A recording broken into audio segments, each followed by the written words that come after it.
Hello' students, তো যিসকল ছাত্ৰ ছাত্ৰী HSLC 2027 দিবলৈ গৈ আছে তেওঁলোকৰ এতিয়া ষ্টাৰ্টিং টাইম, তেওঁলোকৰ এতিয়ালৈকে স্কুল আৰম্ভ হোৱা নাই, হয়তো বহুতৰ 1 তাৰিখ বা বহুতৰ 2 তাৰিখৰ পৰা আৰম্ভ হ'ব।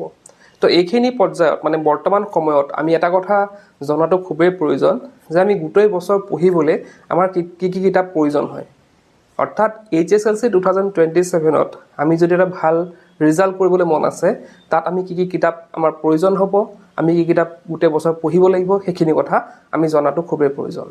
আজিৰ ভিডিঅ'ত আমি সেইখিনি কথা ডিছকাছ কৰিম যে আমি HSLC 2027ৰ এটা ভাল প্ৰিপাৰেশ্যনৰ ক্ষেত্ৰত আমাৰ কি কিতাপ দৰকাৰ হ'ব, কি কিতাপ আমি পঢ়িব লাগিব, কি কিতাপ আমি কিনিব লাগিব। গোটেই ভিডিঅ'ত আমি ডিটেইলছত ডিছকাছ কৰিম গোটেইখিনি। তেন্তে ভিডিঅ'টো ষ্টাৰ্ট কৰোঁ।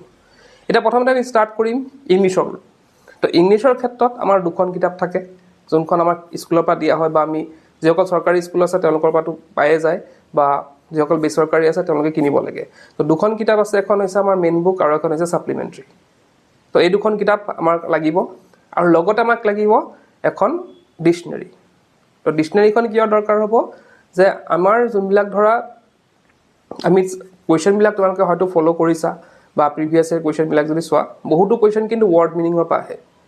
বহুতো কুৱেশ্যন এই যে কিতাপৰ মাজৰ ৱৰ্ড মিনিঙৰ পৰা আহে, আৰু গোটেই টিচাৰো কিন্তু গোটেই ৱৰ্ড মিনিংখিনি লিখাই দিয়াটো সম্ভৱ নহয় বা বহুতে নিদিয়ে।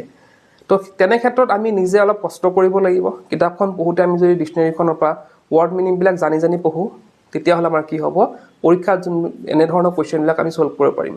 লগতে বুজাৰ ক্ষেত্ৰতো চেপ্টাৰ বুজাৰ ক্ষেত্ৰতো আমাৰ ডিক্সনেৰীখনে সহায় কৰিব। গতিকে ডিক্সনেৰীটো লোৱাটো খুবেই প্ৰয়োজন। এতিয়া আমি যদি ডিক্সনেৰীৰ কথা কওঁ, ডিক্সনেৰী তোমালোকে যিকোনো ল'ব পাৰা। ইংলিছ মিডিয়ামসকলে অক্সফৰ্ডখন ল'ব পাৰে, বা আছামিছ মিডিয়ামখনে এনেকুৱা ডিক্সনেৰী ল'ব লাগিব যোনটো ডিক্সনেৰীত মানে এটা ৱৰ্ড থাকিলে, লগতে অসমীয়া মিনিংটো থাকিলে, লগতে ইংৰাজী মিনিংটো থাকিলে। অকল আমি অসমীয়া মিনিংটো জানিলে হ'ব, আমি ইংৰাজী মিনিংটো জানিব লাগিব, কাৰণ পৰীক্ষাতটো আমাৰ ইংৰাজী মিনিংহে সুধিব, অসমীয়া মিনিংটো নুসুধে। তেনে ক্ষেত্ৰত আমি এনেকুৱা এখন ডিক্সনেৰী আমি নিশ্চয় আমি দোকানত যদি বিচাৰোঁ পাই যাম, বা বহুতৰ হয়তো লগত আছে। তাৰপিছতে আমাক লাগিব এখন গ্ৰামাৰ কিতাপ। আমি ইংলিছত পঢ়াৰ পিছতে আমাৰ কি লাগিব, গ্ৰামাৰ কিতাপ লাগিব। তোমালোকে জানাই যিহেতু গ্ৰামাৰ পৰ্চনত বহুত এটা হিউজ নম্বৰ আহে, গ্ৰামাৰ হওক, এছে হওক, ৰিপৰ্ট হওক, হিষ্টৰী হওক বা লেটাৰ হওক। তো সেইবিলাক শিকিবলৈ আমাক কি লাগিব, এখন গ্ৰামাৰ কিতাপৰ প্ৰয়োজন হ'ব। আৰু গ্ৰামাৰ কিতাপখন তোমালোকে ভাল চাই ল'ব পাৰা, N approach to English grammar ল'ব পাৰা। আৰু এটা কথা কৈ দিওঁ যে N approach to English grammar যোনটো নতুন এডিশ্যন আছে, যোনবিলাক আজিৰ পৰা 2-3 বছৰ আগৰ হ'লেও হ'ব, তো সেইবিলাক কি হৈছে, নতুন কিতাপখনত কিন্তু খুব ধুনীয়াকৈ দিয়া হৈ আছে। পুৰণা কিতাপবিলাকত ইমানখিনি ডিটেইলছত দিয়া নাছিল, কিন্তু নতুন কিতাপখনত তোমালোকে যোনখন যদি N approach to English grammar লোৱা, তো নতুন কিতাপখন ল'বা, তেতিয়া মানে বেছি ভাল হ'ব। আমি মেথছৰ ক্ষেত্ৰত, তো মেথছৰ ক্ষেত্ৰত আমাৰতো মেইন বুক এখন আছেই, আৰু মেইন বুকখন লওঁতে তোমালোকে পুৰণা কিতাপ নল'বা। তোমালোকে জানাই যে কিতাপখনত বহুতো চেঞ্জেছ আহিছে, গতিকে নতুন কিতাপখন তোমালোকে ল'বা, পুৰণা কিতাপ মেথছৰ ইউজ নকৰিবা। এতিয়া তেনে ক্ষেত্ৰত আমি মেথছখন মেইন বুকটো আমাৰ আছে। আৰু যদি কোনোবাই বিচাৰে যে ৰেফাৰেঞ্চ হিচাপে মই কি কৰোঁ আৰু এখন কিতাপ লওঁ, তেতিয়াহ'লে তোমালোকে R.D. শৰ্মাখন ইউজ কৰিব পাৰা। R.D. শৰ্মাৰ যোনখন কিতাপ আছে মেথছৰ, সেইখন তোমালোকে ষ্টাডি কৰিব পাৰা। তোমালোকে মেইন বুকৰ লগত যদি সেইখনো সমান্তৰালভাৱে কৰি যোৱা, তেতিয়াহ'লে তোমালোকৰ সহায় হ'ব, লগত প্ৰেক্টিছো হ'ব, লগতে সহায় হ'ব, আৰু তোমালোকে অলপ ডিপলি ষ্টাডি কৰিব পাৰিবা। আৰু তোমালোকে যদি ভৱিষ্যতে ভাবিছা যে মই মেথছত মেজৰ ল'ম বা মেথছত অলপ ভালকৈ পঢ়িম, তেওঁলোকেতো R.D. শৰ্মাকো ধুনীয়াকৈ কৰিব পাৰে। আৰু এটা কথা ইয়াতে যে R.D. শৰ্মাখন কিন্তু আছামিছ মিডিয়াম হয়, ইংলিছ মিডিয়ামৰ হয়। কিন্তু তোমালোকে অসমীয়া মিডিয়ামৰ যদি লোৱা, তোমালোকে নিশ্চয় বুজি পাবা কুৱেশ্যনবিলাক, অলপ ভালকৈ পঢ়িলেই হ'ল। তো তাতে R.D. শৰ্মাখনো তোমালোকো প্ৰেক্টিছ কৰিব পাৰিবা। আছামিছ ইংলিছ মিডিয়াম কথা নহয়, আছামিছ মিডিয়ামো ইংলিছত অলপ মানে ধৰা বুজি লৈ পেলাই কুৱেশ্যনবিলাক প্ৰেক্টিছ কৰিব পাৰিবা। তো এই দুখন মানে মেইন বুক আৰু R.D. শৰ্মা, সেই দুখন তোমালোকে পঢ়িব পাৰা। এতিয়া আমি যদি ছায়েন্সৰ কথা কওঁ, তো ছায়েন্সৰ ক্ষেত্ৰত তেনেকৈ মেইন বুকখনটো আমাৰ থাকিবই, লগতে তেনেকৈ ৰেফাৰেঞ্চ বুক হিচাপে একো নাই যদিও ইংলিছ মিডিয়ামৰ কাৰণে এড চন্দ্ৰৰ কিতাপ আছে ক্লাছ 10ৰ। তো তেওঁলোকে কিন্তু সেই এড চন্দ্ৰৰ কিতাপখন প্ৰেক্টিছ কৰিব পাৰে। কিন্তু আছামিছ মিডিয়ামৰ ক্ষেত্ৰত তেনেধৰণৰ কোনো ৰেফাৰেঞ্চ কিতাপ নাই। তাৰপিছতে আহিলে আমাৰ ছ'চিয়েল ছায়েন্স। তো ছ'চিয়েল ছায়েন্সৰ ক্ষেত্ৰত আমাৰ যিকেইখন 3খন কিতাপ থাকে, সেই 3খন কিতাপেই যথেষ্ট। আমি যদি ভালকৈ সেই 3খন কিতাপ ভালদৰে পঢ়োঁ, আমাৰ কিন্তু ধুনীয়াকৈ হৈ যাব।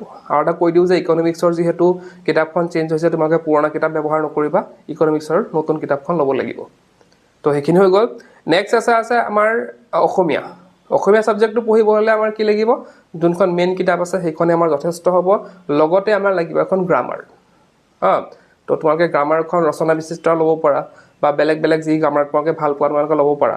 অলৰেডি হয়তো আপোনালোকৰ তাত আছে এইখিনি আৰু বহুতৰ হয়তো নাথাকিব পাৰে মই এটা ডেছক্ৰিপশ্যনত ভিডিঅ'টোৰ ডেছক্ৰিপশ্যনত মই এটা গ্ৰামাৰৰ PDF এটা দি দিম মানে গোটেই গ্ৰামাৰ কিতাপ এখন আছে PDFত তো সেই গ্ৰামাৰ কিতাপখন তোমালোকে ইচ্ছা কৰিলে পঢ়িব পাৰা তো হৈ গ'ল এইখিনি আছিল আমাৰ কিছুমান কিতাপৰ কথা আৰু ইলেক্টিভৰ ক্ষেত্ৰত তোমালোকে গোটেইখিনি যোনখিনি কিতাপ তোমালোকে পাবা ইলেক্টিভৰ সেই গোটেইখিনি তোমালোকে পঢ়িলে হ'ল বাকি কোন ধৰণৰ বেলেগ কিতাপ কিনিব দৰকাৰ নহয় এটা নেক্সট আহিলে আমাৰ লাগিব এটা ভাল প্ৰিপাৰেচনৰ কাৰণে কোৱেশ্চন বেংক লাগিব কোৱেশ্চন বেংক মানে তোমালোকে হয়তো গম পাইছা যে তত বহুতো কোৱেশ্চন থাকে চেপ্টাৰ ৱাইজ কোৱেশ্চন থাকে সেইখিনি প্ৰেক্টিছ কৰিব পৰা যায় তো তোমালোকক দৰকাৰ হ'ব ভাল প্ৰিপাৰেচনৰ কাৰণে এখন কোৱেশ্চন বেংক য'ত তোমালোকে কি কৰিব লাগিব কোৱেশ্চন প্ৰেক্টিছ কৰিব লাগিব আমি অকল চেপ্টাৰ পঢ়িলে নহব আমি কোৱেশ্চন প্ৰেক্টিছ কৰিব লাগিব গতিকে এই কোৱেশ্চন বেংকে তোমালোকক সহায় কৰিব তোমালোকৰ প্ৰিপাৰেচন কৰাটো সহায় কৰিব আৰু নিজকে জুখি চাবলৈ সহায় কৰিব যে তোমালোকে কিমানখিনি পাৰিছা নে নোৱাৰিছা গতিকে আমাৰ এখন লাগিব কোৱেশ্চন বেংক